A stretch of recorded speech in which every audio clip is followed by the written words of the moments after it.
Semester 5 group and rings chapter number 6 ideals and question rings वाला chapter begin करते हैं। तो देखो, जैसे हमने ग्रुप थ्योरी में यानी कि इसी बुक में चैप्टर नंबर 1 में ग्रुप्स एंड सब ग्रुप्स पढ़ा था, फिर चैप्टर नंबर 2 में हमने कोसेट्स पढ़ा था, उसमें नॉर्मल सब ग्रुप्स पढ़ा था। तो उसी तरह से रिंग हमने पढ़ा है पहले चैप्टर 5 में, रिंग एंड फील्ड। तो चैप्टर 6 में हम वैसे ही उतना ही इम्पॉर्टेंट है, कोसेट्स वाला चैप्टर के अकॉर्डिंग जैसे हम देखते हैं तो ये भी उतना ही इम्पॉर्टेंट है। सिंपल सी बात कहने का मतलब ये है कि ग्रुप थ्योरी में चैप्टर 1 हमने पढ़ा था, फिर चैप्टर 2 पढ़ रहे थे, वो काफ़ी इंपॉर्टेंट चैप्टर है, राइट, ग्रुप थ्योरी में। सिमिलरली रिंग थ्योरी में चैप्टर 5 हम कर चुके हैं, हम चैप्टर 6 कर रहे हैं। तो चैप्टर जो 6 है वो काफ़ी इंपॉर्टेंट चैप्टर है रिंग थ्योरी में। इस चैप्टर में हम देखेंगे कि एक रिंग का आइडियल क्या होता है, ठीक है। फिर डिफरेंट टाइप ऑफ आइडियल्स पढ़ेंगे, प्रिंसिपल आइडियल क्या है, मैक्सिमल आइडियल क्या है, प्राइम आइडियल क्या है। फिर हम देखेंगे question ring of a ring क्या होती है with respect to an ideal. सबसे पहले बिगिन करते हैं, आइडियल जो है वो क्या होता है। तो कुछ डेफिनेशन दे रखी है। पहली बात हम देखते हैं राइट आइडियल क्या होता है आर का। तो देखो, अगर आर आपकी एक रिंग है और उसका हमने एक नॉन एम्प्टी सबसेट एस ले लिया, तो उस एस को आप आर का राइट आइडियल तब बोलोगे जब वो इन दोनों प्रॉपर्टी को सेटिस्फाई करे। कौन सी प्रॉपर्टी है कि अगर इस एस में से दो एलिमेंट लेंगे हम, ए और बी, उनको सब्ट्रैक्ट करो तो वो इस एस में बिलोंग करना चाहिए। और दूसरी प्रॉपर्टी ये कि अगर इस एस में से एक एलिमेंट ले लो ए और इस आर में से एक एलिमेंट ले लो आर, और ए को आर के एलिमेंट की लेफ़्ट साइड से मल्टीप्लाई कर दो, या बेसिकली रिंग का एलिमेंट राइट साइड पे आना चाहिए, तो उसको हम बोलेंगे राइट आइडियल, ठीक है। लेफ़्ट आइडियल सेम है, मतलब ये वाली कंडीशन बदल जाएगी बस कि जो रिंग का एलिमेंट है वो लेफ़्ट साइड पे आना चाहिए, तो वो लेफ़्ट आइडियल हो गया। क्या है इसमें कि अगर आर एक रिंग है, उसका एक नॉन एम्प्टी सबसेट एस है, तो इस एस को हम लेफ़्ट आइडियल बोलेंगे आर का जब वो दो कंडीशन को सेटिस्फाई करेगा। पहली कौन सी कि इस एस में से दो एलिमेंट लिए ए और बी, सब्ट्रैक्ट किया, वो इस एस में बिलोंग करता है। और दूसरी कौन सी, इस एस का एक एलिमेंट लिया ए, इस आर का एक एलिमेंट लिया आर, और आर को एस के एलिमेंट से लेफ़्ट साइड से मल्टीप्लाई कर दिया, यानी कि आर लेफ़्ट साइड पे आ रहा है, तो उसको लेफ़्ट आइडियल बोलेंगे, ठीक है। और अगर कोई ऐसा नॉन एम्प्टी सबसेट एस है आर का, उसको हम आइडियल बोलेंगे जब वो दोनों कंडीशन को सेटिस्फाई करता है कि इस एस में से दो एलिमेंट लिए ए और बी, उनका जो डिफरेंस है वो इस एस में बिलोंग करेगा। और दूसरी बात क्या है, आर में से एक एलिमेंट लिया आर और एस में से एक एलिमेंट लिया ए, तो आर को आप राइट साइड से मल्टीप्लाई करो, लेफ्ट साइड से मल्टीप्लाई करो, जो प्रोडक्ट आएगा वो इस एस में बिलोंग करता है। यानी कि राइट आइडियल और लेफ्ट आइडियल वाली कंडीशन को दोनों अगर फुलफिल करता है ये एस सबसेट, तो हम उसको क्या बोलेंगे, आइडियल बोलते हैं आर का। सिंपली आइडियल बोलेंगे, इस केस में राइट आइडियल और इस केस में लेफ्ट आइडियल, ठीक है। जो ये एस है that is non empty subset of R जो है एस, इसको हम टू साइडेड या बोथ साइडेड आइडियल बोलेंगे आर का if it is both right and left ideal. अगर वो दोनों राइट और लेफ्ट आइडियल है तो उसको हम क्या बोलते हैं, एस को टू साइडेड या both sided ideal of R, ठीक है। सिंपली आइडियल भी बोल सकते हैं, यानी कि अगर मैं आइडियल बोल रही हूँ ना कि भाई जो एस है वो आर का आइडियल है, तो सिंपल सा मतलब यही है कि एस जो है वो टू साइडेड या बोथ साइडेड आइडियल है आर का, ठीक है। अब एक कॉम्यूटेटिव रिंग अगर होती है, चैप्टर 5 में पढ़ चुके हैं कॉम्यूटेटिव रिंग क्या होती है। तो एक कॉम्यूटेटिव रिंग में राइट आइडियल और लेफ्ट आइडियल जो है, every right ideal of this commutative ring and every left ideal of this commutative ring is two sided, ठीक है। तो आई होप ये सेकंड पॉइंट समझ में आ गया होगा। तो कॉम्यूटेटिव रिंग के केस में आपके आइडियली एग्जिस्ट करेगा, मतलब ठीक है, मतलब ये वाली कंडीशन सेटिस्फाई हो जाएगी आपकी कॉम्यूटेटिव रिंग के केस में। नेक्स्ट क्या कंडीशन दे रखी है, प्रॉपर्टी बेसिकली दे रखी है कि एक रिंग है आर, उसका एक आइडियल है एस, वो सब रिंग भी होती है आर की। तो ये ध्यान रखना कि an ideal S of a ring R is a subring of R, ठीक है। But every subring of R is not an ideal, इसका कन्वर्स ट्रू नहीं है। तो देखो ये चीज़ तो हो जाएगी कि जो रिंग आर का कोई आइडियल है एस, तो वो सब रिंग तो होगा, लेकिन हर एक सब रिंग आर की ज़रूरी नहीं है कि वो आइडियल हो, ठीक है। तो कैसे, देखो सब रिंग प्रूफ करते हैं तो हम basically the condition is that for all this belonging to S R A belongs to S. एक सब रिंग के लिए कंडीशन क्या होती है कि अगर मैं एस में से दो एलिमेंट ले लूँ आर और ए, उनका प्रोडक्ट करूँ और वो एस में बिलोंग कर जाता है, तो वो एक सब रिंग है। चैप्टर 5 में पढ़ के आ चुके हैं। लेकिन आइडियल के लिए क्या है, ये दोनों कंडीशन होनी चाहिए, मतलब आर को इधर से लेफ्ट से मल्टीप्लाई करो या राइट से मल्टीप्लाई करो। तो जो ये क्लोजर प्रॉपर्टी है आइडियल के केस में थोड़ी स्ट्रॉन्गर प्रॉपर्टी है। ज़रूरी नहीं है उसको हर एक सेट आपका प्रूव कर पाए, लेकिन ये वाली प्रॉपर्टी इजीली प्रूव हो जाएगी। तो इसीलिए एक आइडियल जो है एस का वो एक सबरिंग तो होगा ही होगा, लेकिन एक सबरिंग आइडियल हो वो नेसेसरी नहीं है। ठीक है, फिर नेक्स्ट प्रॉपर्टी, हर एक रिंग आर के लिए जो आइडियल्स हैं ये 0 और ये आर, इनको हम ट्राइवियल या इम्प्रॉपर आइडियल्स बोलते हैं। बहुत बार पढ़ चुके हैं, तो हम इम्प्रॉपर सब ग्रुप ये सब पढ़ चुके हैं काफ़ी बार, तो उसी से रिलेट करता हुआ कॉन्सेप्ट है। और कोई भी आइडियल इन दोनों के अलावा उसको हम क्या बोलते हैं, नॉन ट्राइवल आइडियल या प्रॉपर आइडियल। ठीक है, फिफ्थ पॉइंट में क्या दे रखा है, जो ये आइडियल्स हैं ये और ये, इसको हम नल या ज़ीरो आइडियल बोलते हैं, इसको बोलते हैं नल या ज़ीरो आइडियल, और इस आर को बोलते हैं यूनिट आइडियल ऑफ आर। ठीक है, नाम दे रखा है, सिंपल है, ये ध्यान रखना है। अब एग्जाम्पल्स देखते हैं आइडियल्स के। तो पहले एग्जाम्पल में क्या है कि अगर आर एक रिंग है 2x2 मैट्रिक्स की एक फील्ड एफ के ऊपर, तो जो सबसेट है एस, इस आर का एक सबसेट लिया हमने एस, ये तो ये लेफ़्ट आइडियल है। ठीक है, और अगर हमने ये सबसेट लिया तो ये राइट आइडियल है, दिख ही रहा है आपको क्लियरली। ठीक है, नेक्स्ट है थर्ड एग्जाम्पल ऑफ आइडियल कि अगर आर एक रिंग है और ए एक फिक्स्ड एलिमेंट है आर का, तो जो हमने ये सेट लिया, ठीक है, जहाँ पे क्या किया ना, देखो ए तो एक फिक्स्ड एलिमेंट है आर का, यानी कि ए की वैल्यू फिक्स्ड है। आर में से एक एलिमेंट उठाया एक्स, और इस ए को लेफ़्ट साइड से मल्टीप्लाई कर रहे हैं हम, तो ये राइट आइडियल होगा आर का। और अगर हम इस ए को राइट साइड से मल्टीप्लाई करते हैं तो एक लेफ़्ट आइडियल ऑफ आर का एग्जाम्पल हो। ये तो सिंपल डेफिनेशन ही चेप दी इसने, बस आर की जगह एक्स ले लिया, इसमें कोई बड़ी बात नहीं है। ठीक है, अब देखते हैं हम नेक्स्ट डी पॉइंट। इसमें यही है, अभी मैंने तुम्हें बताया था कि भाई हर एक सब रिंग है, ज़रूरी नहीं कि वो एक आइडियल हो, क्योंकि आइडियल होने के लिए जो क्लोजर प्रॉपर्टी है वो काफ़ी स्ट्रॉन्गर है। ठीक है, ये बताया है ऊपर, तो इसका एग्जाम्पल देख लेते हैं। देखो, अगर मैं लूँ एक रिंग ले लूँ ऑफ रैशनल्स, उसका मैं ले लूँ एक सब रिंग सेट ऑफ इंटीजर्स, यानी कि जो z है वो सब रिंग है Q की। अब मैं ये दिखाऊंगी आपको कि z जो है वो आइडियल नहीं है। ठीक है, ये चीज़ दिखाऊंगी। तो देखो सिंपल सी बात है, z में से एक एलिमेंट उठाया 2, Q में से एक एलिमेंट उठाया 1/4, इनका प्रोडक्ट करा, क्या है 1/2। अब क्या 1/2 z के अंदर बिलोंग करता है, यही तो हमने पढ़ा है ना कि भाई अगर z में से एक एलिमेंट उठाऊँ और Q में से एक एलिमेंट उठाऊँ, उनका प्रोडक्ट करूँ तो वो z में बिलोंग करना चाहिए। डेफिनेशन में ही तो पढ़ा है भी आइडियल की। तो z में से एक एलिमेंट लिया 2, Q में से एलिमेंट लिया 1/4, उनका प्रोडक्ट करा तो वो z में बिलोंग कर रहा है, नहीं करा तो वो आइडियल ही नहीं है। पहली प्रॉपर्टी सेटिस्फाई नहीं हो रही, आगे तो क्या जाओगे। ठीक है, next E, if for a ring R of 2x2। देखो इसमें समझ में आया ना ये कौन सी प्रॉपर्टी की बात हो रही है। देखो यही तो बोला है ना कि भाई आइडियल होने के लिए ये वाली प्रॉपर्टी होनी चाहिए, तो यही नहीं होती तो मतलब ये भी तो नहीं होगी ना। मल्टीप्लिकेशन कर रहे हैं तो वो तो कॉम्यूटेटिव होती ही है। ठीक है, नेक्स्ट एग्जाम्पल दे रखा है आइडियल का एक और कि भाई if for a ring of 2x2 matrices over integers, एक रिंग है 2x2 मैट्रिसेस की ओवर इंटीजर्स, तो हम एक राइट आइडियल लेते हैं, एक लेफ्ट आइडियल लेते हैं, तो then the members of A intersection B R of from this. Simple ये भी कॉन्सेप्ट है भाई कि भाई अगर आप ए इंटरसेक्शन बी करते हो, ठीक है, तो उसके इस टाइप के मेंबर्स आएंगे, और ये जो है ये आइडियल नहीं है। एग्जाम्पल अगर हम इसकी बात करें तो वो इसके अंदर कहाँ बिलोंग कर रहे हैं। ठीक है, तो सिंपल एग्जाम्पल दे रखे हैं, देख लेना ध्यान से, डेफिनेशन समझ में आ गई होगी आइडियल की, तो ये क्लियर हो जाएगी, थोड़ा ध्यान से पढ़ना तो समझ में आ जाएगा। ये समझ में आ गया होगा। अगर मैं आर एक रिंग ले रही हूँ 2x2 मैट्रिक्स की, और मैं एक राइट आइडियल ले रही हूँ, ये ए है, एक लेफ्ट आइडियल ले रही हूँ जो कि बी है, ए इंटरसेक्शन बी कर रही हूँ तो ये आ रहा है, ए इंटरसेक्शन बी में इस टाइप की मैट्रिक्स के एलिमेंट्स होंगे। ठीक है, अगर मैं 2 उठाऊँ एलिमेंट्स इसमें से, ठीक है, जो कि ये आ रहे हैं, इनको मल्टीप्लाई करूँ, इनका प्रोडक्ट करूँ, तो वो आपके इसके अंदर नहीं बिलोंग कर रहा, तो ये आइडियल नहीं है। ठीक है, समझ में आ गई ना। ठीक है, अब देखते हैं सम ऑफ 2 आइडियल्स। इस पर एक थ्योरम दे रखी है, ये इतना इंपॉर्टेंट नहीं है अभी तक, इसमें से एग्ज़ाम में कुछ भी नहीं आएगा, सिर्फ ये डेफिनेशन आइडियल की आ सकती है मैक्स टू मैक्स। ठीक है, अब हम यहाँ से देखते हैं जो कि थोड़ा ये इंपॉर्टेंट थ्योरम है, सम ऑफ 2 आइडियल्स। एक है रिंग आर, रिंग आर के 2 आइडियल हैं S1 और S2।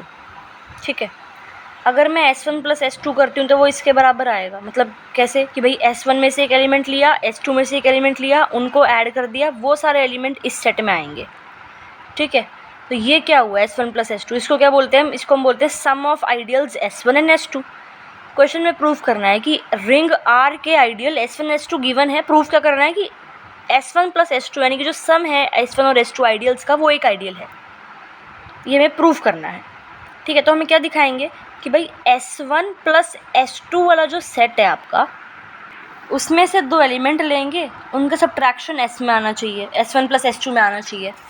ठीक है, तो ज़रा देखो, जैसे इसमें किया है कि भाई S1 प्लस S2 में से दो एलिमेंट लिए और इनका जो सब्ट्रैक्शन है वो इसके अंदर आना चाहिए। और दूसरी प्रॉपर्टी हम आइडियल प्रूफ करने के लिए क्या दिखाते हैं, ये वाली दिखाते हैं। ठीक है, कि भाई अगर मैंने एक एलिमेंट लिया S1 प्लस S2 में से और एक एलिमेंट लिया R में से, वो कॉम्यूटेटिव होने चाहिए उनका प्रोडक्ट। तो एक हम ये चीज़ दिखाएंगे,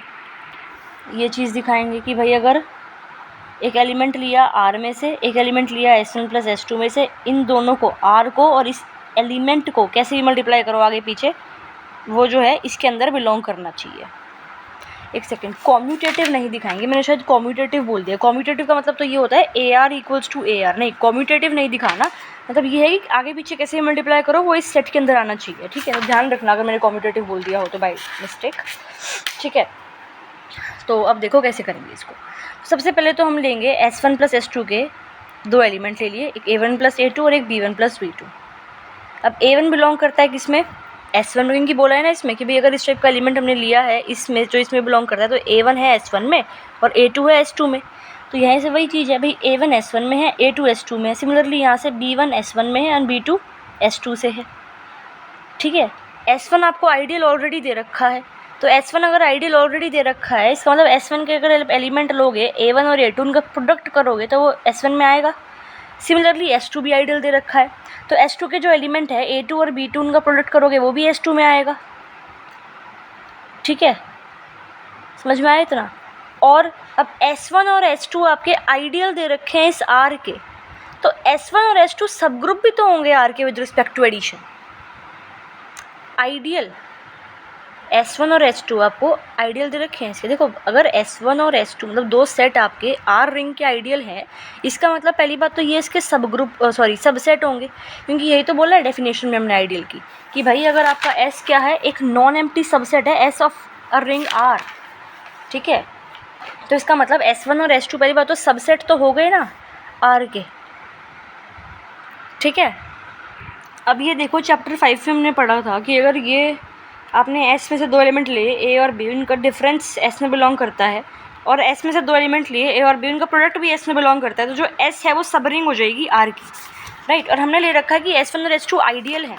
इसका मतलब अगर मैं S से दो एलिमेंट ले हूँ A और B, उनका डिफरेंस S में बिलोंग करेगा, और अगर मैं यहाँ से एक एलिमेंट लूँ S से और एक एलिमेंट लूँ R से, उनका जो प्रोडक्ट है आगे पीछे कैसे भी करो वो S में बिलोंग करेगा। ठीक है, अब देखो ये चीज़ देखो, सब रिंग दिखाने के लिए कंडीशन ये है ना आपकी कि भाई दो एलिमेंट लिए S से, प्रोडक्ट S में बिलोंग करेगा, और S1 क्या है, आइडियल है। तो हर एक आइडियल सब रिंग होती है। ये सब सिंपल जो पीछे दिखाया है उस थ्योरम को ध्यान रखो, या वो थ्योरम अगर ध्यान नहीं रहती तो सिंपल सी बात है, S1 S2 क्या है, आइडियल है। आइडियल जो है वो सब रिंग होगी, तो सब रिंग होगी तो सिंपल सी बात है। अगर इसे यहाँ सब ग्रुप लिख दिया, अगर आप यहाँ पे सब रिंग भी लिखते हो तो भी बात चल जाएगी आपकी। हम ये चीज़ कर रहे हैं, यहाँ तक हम समझ में आ गया आपको। ठीक है, यहाँ तक समझ में आ गया। अगर अब मैं S1 के दो एलिमेंट ले हूँ और S1 क्या है, एक सब रिंग है, और S1 के मैं दो एलिमेंट ले हूँ, तो मैं अगर उनका सब्ट्रैक्ट करूँ तो वो S1 में बिलोंग करेंगे। सिमिलरली S2 एक आइडियल है, तो S2 जो है वो एक सब रिंग भी है। ठीक है, तो S2 के दो एलिमेंट ले हूँ, उनका सब्ट्रैक्ट करूँ तो वो S2 में बिलोंग करेंगे। इतना समझ में आ गया पक्का। अब इसको कर देती हूँ मैं ऐड, दोनों साइड ये और ये ऐड होंगे, इस साइड से लिखे जाएंगे belong to S1 plus S2। अब A1 वाले एक साइड ले लिए, B1 वाले एक साइड ले लिए, तो मैंने दो एलिमेंट लिए थे S1 में से, S1 प्लस S2 में से दो एलिमेंट लिए थे, दोनों का जो डिफरेंस है वो S1 प्लस S2 में बिलोंग करता है। तो पहली प्रॉपर्टी मैंने दिखा दी आइडियल दिखाने के लिए। दूसरी प्रॉपर्टी लेंगे, दूसरी प्रॉपर्टी में क्या है भाई, बेसिकली एक एलिमेंट लेंगे R से और एक एलिमेंट लेंगे S1 प्लस S2 में से, और क्या शो करेंगे कि इस R को और इसको आगे पीछे कैसे ही मल्टीप्लाई करो वो इस S1 प्लस S2 में ही बिलोंग करेगा। तो देखो आर बिलोंग करता है आर में और A1 बिलोंग करता है आपका S1 में से और A2 बिलोंग करेगा आपका S2 में से। ठीक है, इतना समझ में आया? अब देखो ध्यान से, S1 और S2 क्या है, आइडियल है। तो अगर मैं S1 में से एक एलिमेंट ले और R में से एक एलिमेंट ले उनका जो प्रोडक्ट है आगे पीछे कैसे भी कर दूँ तो वो S1 में बिलोंग करेगा। क्यों? Because S1 is an ideal और आइडियल की सेकंड प्रॉपर्टी है तो कहती है। सिमिलरली ये चीज़ क्यों? Because S2 is an ideal. इसका यूज़ करके मैंने ये चीज़ लिख दी बहुत सिंपल तरीके से, इसको अब ऐड कर दिया तो ये आ गया, एंड यहाँ से R कॉमन ले लिया, यहाँ से भी R कॉमन ले लिया, इधर पीछे लिख दिया, इसको आगे लिख दिया, ख़त्म बात। तो ये वाली चीज़ प्रूफ हो गई। तो इसका मतलब ये दो प्रॉपर्टी दिखा दी, एक ये पहली वाली प्रॉपर्टी जो दिखानी होती है, एक दूसरी प्रॉपर्टी दिखानी होती है, और बीच में हमने इन दो चीज़ों का यूज़ करा तो इसलिए इसने पहले लिख दी। आप ये चीज़ लिखो ही मत ना, डायरेक्ट यहाँ से स्टार्ट करो, आपको पता लग जाएगा कि भाई किसी चीज़ की रिक्वायरमेंट है तो आप लिख दो ये चीज़ की, बिकॉज जो आपका S1 और S2 है वो आपका आइडियल है। सिमिलरली आप यहाँ पे लिख दो बिकॉज S1 और S2 इज आइडियल। ये फालतू में बिगिनिंग में करने की जरूरत नहीं थी, साथ नहीं कर दो या तो। ठीक है, सो ये थ्योरम प्रूफ हो गई है आपकी, और ये इंपॉर्टेंट है, एग्जाम में आ जाती है। अब एक करोलरी दे रखी है इस पर, क्या है करोलरी में भाई, S1 एक आइडियल है इन दोनों का, मतलब S1 प्लस S2 का S1 एक आइडियल है। कुछ नहीं है इस करोलरी में, सिंपल सा प्रूफ एक बार पढ़ लेना, समझ में आ जाएगा। क्या ही करा है इसने, देखो S1 को आइडियल दिखाना है इसका, तो सिंपल सी बात है, S1 में से दो एलिमेंट उठाऊंगी A1 और A2, उनका जो डिफरेंस है वो S1 में बिलोंग करना चाहिए। ठीक है, समझ में आ गई इतनी बात? ठीक है, अब आगे देखो, अब S1 में से एक एलिमेंट लिया A, डेफिनेशन देखो दोबारा, देखो, S आइडियल है R का, तो क्या दिखाते हैं, S में से दो एलिमेंट लिए, उनका जो डिफरेंस है वो S में बिलोंग करना चाहिए। तो S1 को आइडियल दिखाना है तो S1 में से दो एलिमेंट लिए, उनका डिफरेंस S1 में बिलोंग करना चाहिए। ठीक है, दूसरी प्रॉपर्टी क्या है कि भाई R में से एक एलिमेंट लिया और एक एलिमेंट S में से ले लिया। ठीक है, तो S1 में से एक एलिमेंट लिया A और S1 प्लस S2 में से एक एलिमेंट ले लिया S। अब यानी कि अगर S हमने इसमें से एलिमेंट लिया एक, तो S को मैं क्या लिख सकती हूँ, A1 प्लस A2, जहाँ पे A1 बिलोंग करेगा S1 में से और A2 बिलोंग करेगा S2 में से। अभी देखा ही हमने, लिख तो रखा है इसने यहाँ पे। ठीक है, अब दिखाना क्या है कि भाई AS जो है वो बिलोंग करना, देखो दिखाएंगे क्या, ये जो दिखाएंगे कि भाई एक एलिमेंट जो S से लिया है, जो एक एलिमेंट R से लिया है, उनका प्रोडक्ट करोगे, आगे पीछे कर दो, वो S में बिलोंग करेगा। तो एक एलिमेंट S1 से लिया है, एक एलिमेंट S1 प्लस S2 से लिया है, इन दोनों के जो एलिमेंट है उनको आगे पीछे मल्टीप्लाई कर दो, वो S1 में बिलोंग करने चाहिए, तो वो आइडियल है। तो पहली प्रॉपर्टी तो यहाँ पर हो गई, दूसरी प्रॉपर्टी दिखानी है। ठीक है, अब AS अगर लेंगे हम तो AS का मतलब क्या है, A इंटू S, तो कि ये आ गया। ठीक है, फिर हम S इंटू A लेंगे। सिमिलरली मतलब ये जो इतनी चीज़ हमने करी है, ये करी है क्या, प्रूफ करने के लिए कि AS बिलोंग करता है S1 में। सिमिलरली हम लिख देंगे भाई S से बिलोंग करेगा S1 में। करा क्या है इसने, ये चीज़ लिखी है। अब A और A1 बिलोंग करते हैं S1 में, तो A इंटू A1 भी S1 में बिलोंग करेंगे, और A बिलोंग करता है S1 में और A2 बिलोंग करता है इसमें, जो कि क्या है, इसका सबसेट है। ठीक है, बहुत ही सिंपल चीज़ करी है इसने, समझ में आ गई होगी। ये आता नहीं एग्जाम में, छोड़ दो उसको, बाकी कोई है नहीं इसमें दिक्कत करने वाली सॉल्व। नेक्स्ट डेफिनेशन देख लो, ये ideal generated by a set. तो अगर R एक रिंग है और S कोई भी एक सबसेट है R का। ठीक है, क्या है, R जो है वो एक रिंग है और S जो है इस R का क्या है, सबसेट है। तो an ideal A of R, और इस R का कोई एक आइडियल है A, उसको हम बोलेंगे कि it is generated by this S, अगर वो इन कंडीशन को सेटिस्फाई कर दे तो। ठीक है, क्या है, दोबारा देखो, R क्या है, R एक रिंग है, S क्या है, R का एक सबसेट है, और A क्या है, A बेसिकली आपका आइडियल है, किसका, R का। तो इस A आइडियल को बोलूँगी कि this A ideal is generated by S if ये एक सिचुएशन सेटिस्फाई हो जाए। क्या कंडीशन है कि जो S है वो A का भी सबसेट होना चाहिए, और जो S है वो I का भी सबसेट होना चाहिए, जहाँ पे I क्या है, R का कोई आइडियल है, जहाँ पे R क्या, I क्या है, R का कोई, देखो यहाँ से S जो है वो R का सबसेट है, हम दिखा देंगे S A का सबसेट है, पहली चीज़। दूसरी चीज़ क्या है, S जो है वो R का सबसेट है, मैं दिखा दूंगी S I का सबसेट है, जहाँ पे I क्या है, R का आइडियल है, यानी कि जो, और A भी आइडियल है R का, which is generated by S। तो ये चीज़ दिखाएंगे हम दो। ठीक है, तो पहली चीज़ क्या है कि S जो है वो A का सबसेट है, दूसरी चीज़ S I का सबसेट है, जहाँ पे I क्या है, R का कोई दूसरा आइडियल, सच दैट कि जो A है वो इस I का सबसेट है। जब ये दो प्रॉपर्टी दिखा दी तो हम बोलेंगे कि जो ये ए आपका आइडियल है, it is generated by S, और ए एस की हेल्प से जनरेट है, तो उसको इस तरह से डिनोट करते हैं। अगर मैं बोलूँ कि भाई कोई आइडियल बी है and it is generated with the help of S, तो उसको हम इस तरह से लिख देंगे। अगर मैं बोलूँ कोई आइडियल डी है and it is generated with the help of T, तो उसको इस तरह से लिख देंगे। मतलब दोनों चीज़ें सही है, इस तरह से लिख सकते हैं, इस तरह से लिख सकते हैं, ठीक है। फिर नेक्स्ट आपकी थ्योरम आती है, इसको हम नेक्स्ट वीडियो में देखते हैं। काफ़ी इंपॉर्टेंट थ्योरम है, एग्जाम्स में आ रखी है।